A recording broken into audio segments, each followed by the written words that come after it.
so far, most of the things we've talked about in this class have been pretty good black bodies. So we've sort of been I've sort of been slinging epsilon values around, but just calling them 1 in my mind at least, because most things are pretty good. Most condensed matter is pretty good at absorbing and emitting all the different frequencies of infrared light.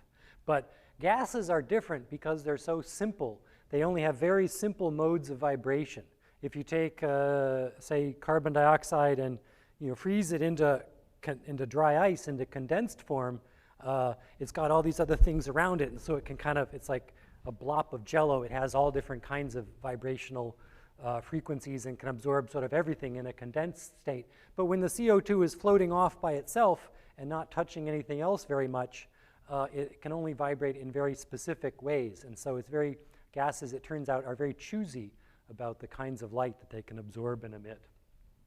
So the way we've done this for black bodies, epsilon is a value close to 1, and that works for the ground and for the pane of glass in our simple model. But for gases in the real atmosphere, epsilon value is not at all 1. It's much smaller than that because gases are so picky.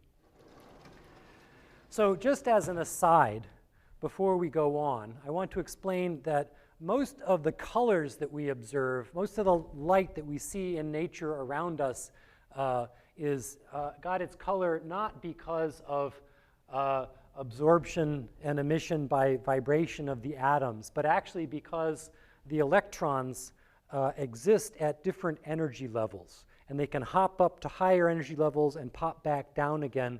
And when they do that, they absorb or give off energy. So most things that are good dyes, like the red stuff in this chalk, has energy levels that are fairly close together. And so when an electron falls down that much, it gives off light that has that much energy, which turns out to be in the visible range, and so we can see it. But gases are so simple that the energy levels of their electrons are so far apart that what they mostly do is make light in the ultraviolet that we can't see. And this is why gases are transparent to the visible light that we can see. Some exceptions to that are chlorine gas is actually green. Chlorine is a big atom with lots of electrons on the outside, and some of them are bound sort of loosely, and so it has a visible, it can actually see it in visible light. NO2 is kind of a brown color. This is something that you find in urban smog when they have ozone alert days. If you can see far off into the distance, you see this sort of brown layer, and that's what this is. But and so that's mostly what does the colors that we see. But what we're interested in for the energy in the atmosphere is back to molecular and atomic vibrations. So for a gas to absorb light or to emit light, because it's always a two-way street, if it can absorb, it can also emit, two things must be true. One is that the frequency of the light has to be pretty close to the frequency of the vibration. It has to be kind of a match. You have to tune, has to be well tuned. But the other thing that's very important is that the vibration of the molecule has to create a fluctuating electric field, an oscillating dipole. And most gases in the atmosphere are not really capable of doing this. So the main gases in our atmosphere consist of molecules that have two identical atoms in them each.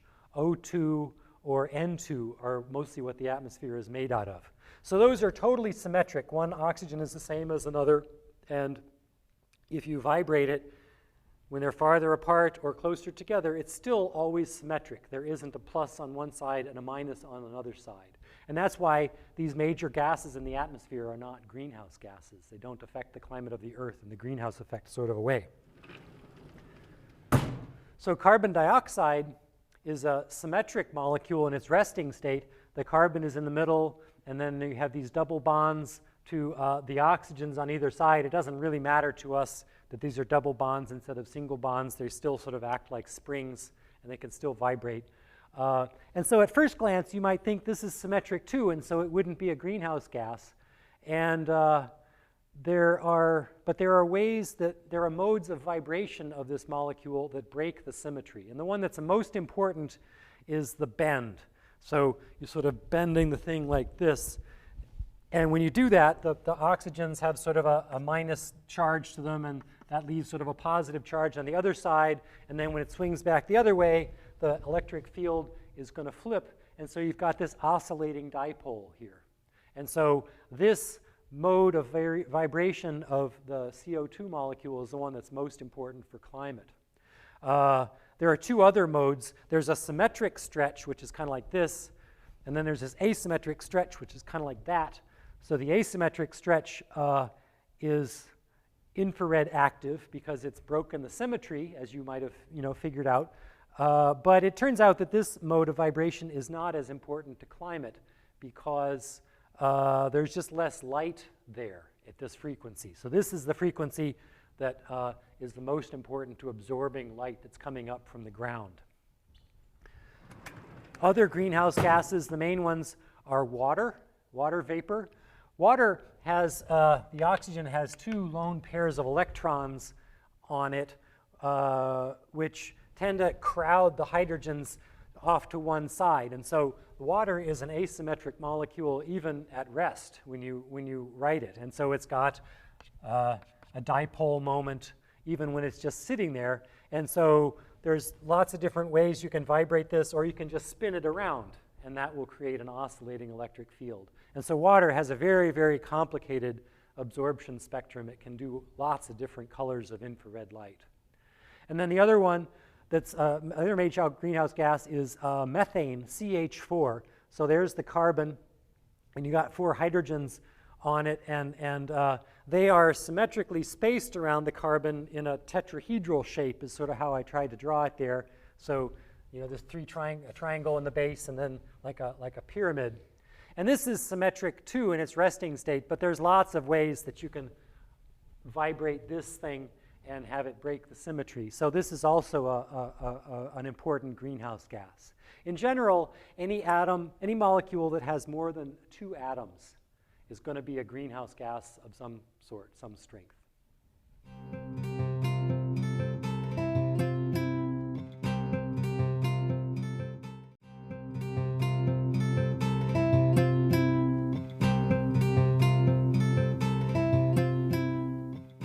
So in the greenhouse model that we did so far, we had the pane of glass, and we had it absorb all of the infrared light because it made it easier to understand. But then we figured out that gases don't really do that. Gases are very selective about what kinds of light they absorb. So the situation kind of looks like this, where you have different frequencies of light that are shining up from the ground as part of the ground's blackbody spectrum. And some of the light is in the frequency range around 700 wave numbers, where the CO2 bending vibration absorbs light. And so the light sort of has to fight its way out of the atmosphere. It gets absorbed by CO2 fairly quickly, and then some more gets re-emitted by that CO2 going up and down, and on and on and on. And then finally, the light of that frequency that escapes to space has to come from someplace fairly high up in the atmosphere where it's fairly cold.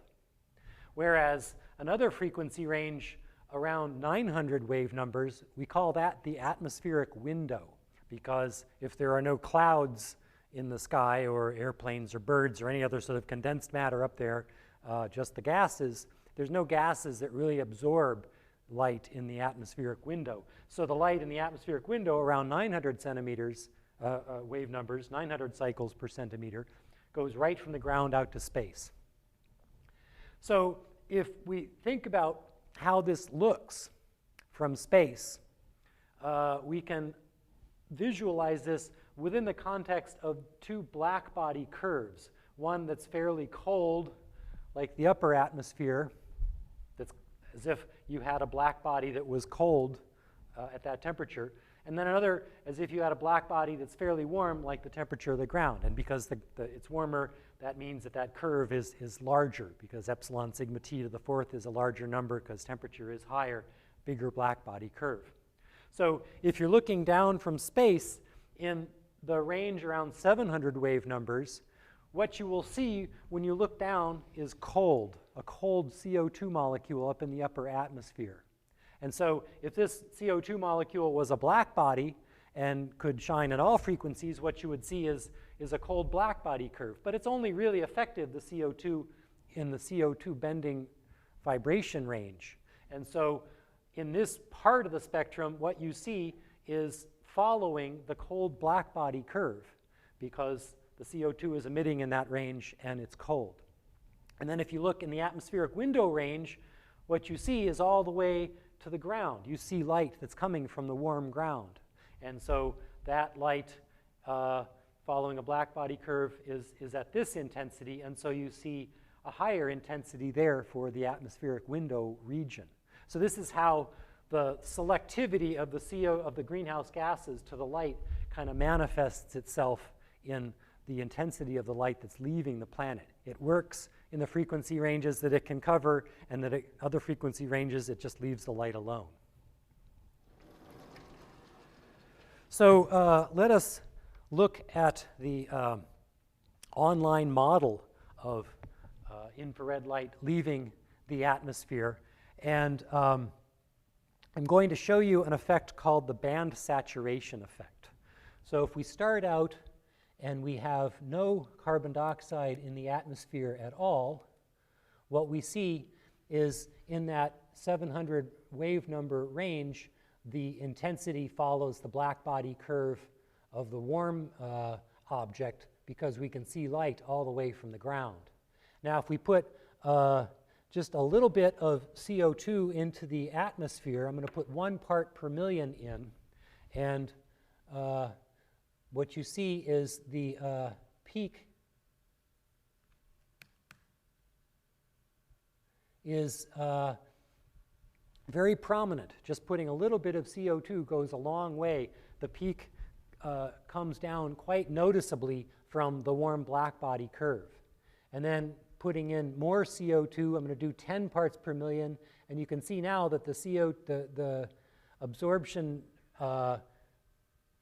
peak, the bite that CO2 takes out of the outgoing light from the planet has gotten much deeper, and so it's changed quite a bit the amount of energy that's leaving the planet.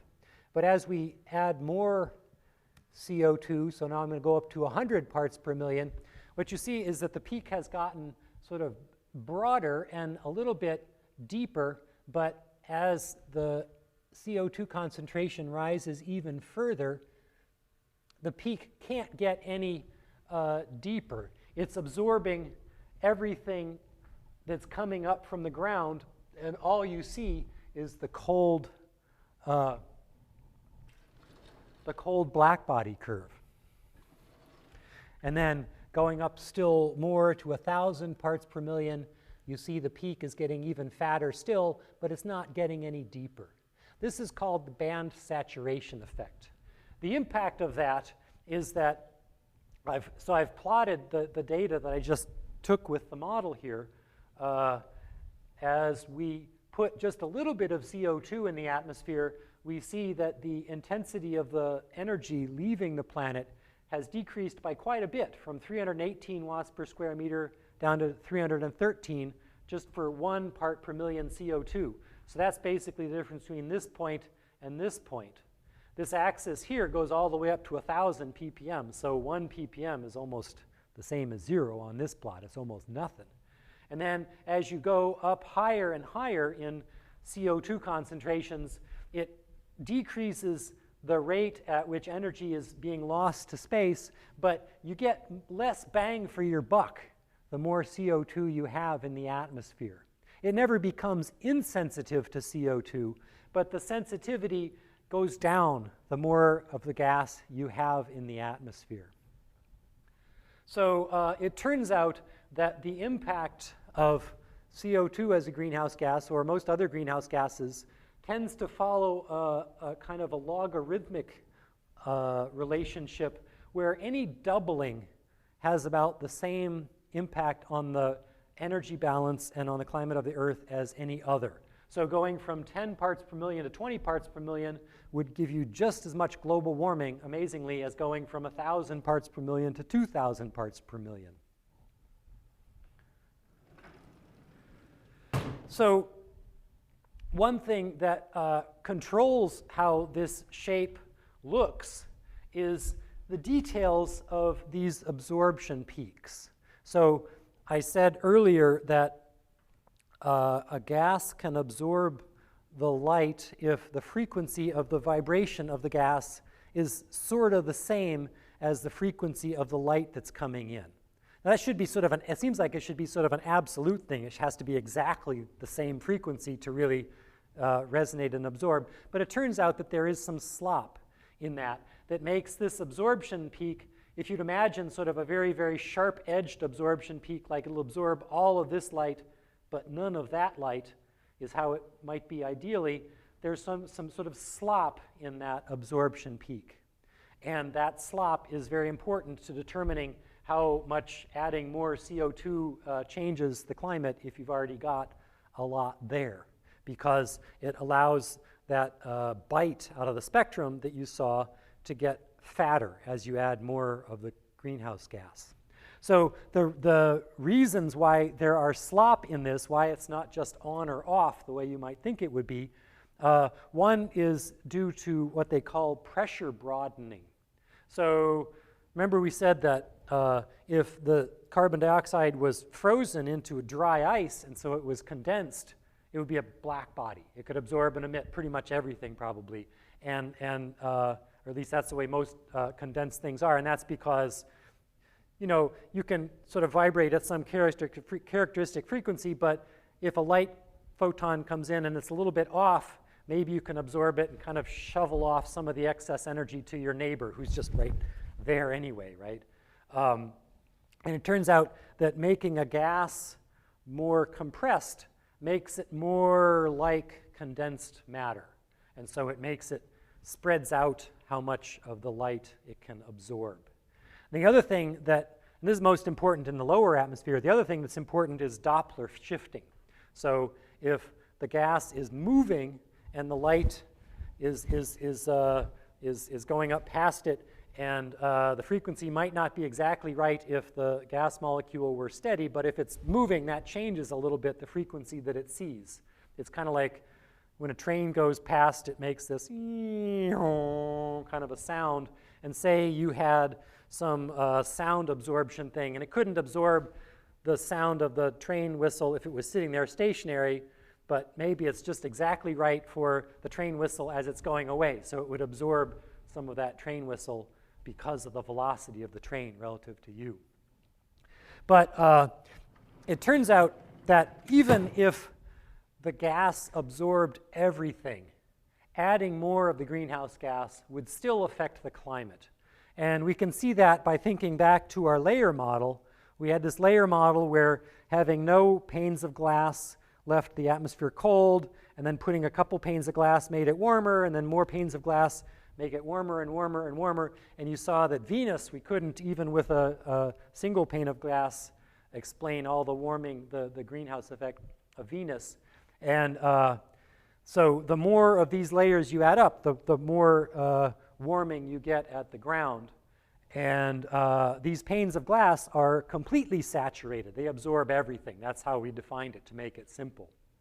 So the band saturation effect is a very, very important effect for understanding how the climate of the Earth responds to greenhouse gases like CO2, which is very abundant, or methane, which doesn't have it has a very low concentration. It's kind of up in this part of its curve here. I mean, the curve isn't exactly the same, but it looks sort of like this, and there's not much methane. So methane is very sensitive, very strong greenhouse forcing. And then freons, the chlorofluorocarbon compounds that we use in refrigerators and air conditioners and things like that, they actually absorb in the atmospheric window region, and there were no freons on Earth before we started making them. So they basically start from zero. And as a result of this band saturation effect, it turns out that one molecule of freon is worth something like 10,000 molecules of CO2 in its climate impact. However, the fact that CO2 is so abundant and is therefore band saturated does not mean that the Earth is insensitive to adding more CO2. it's a good thing we didn't have any CO2 in the it's a good thing we already had CO2 in the atmosphere before the Industrial Revolution, because if there wasn't and we started putting CO2 into a virgin atmosphere, it would have just totally melted down the climate.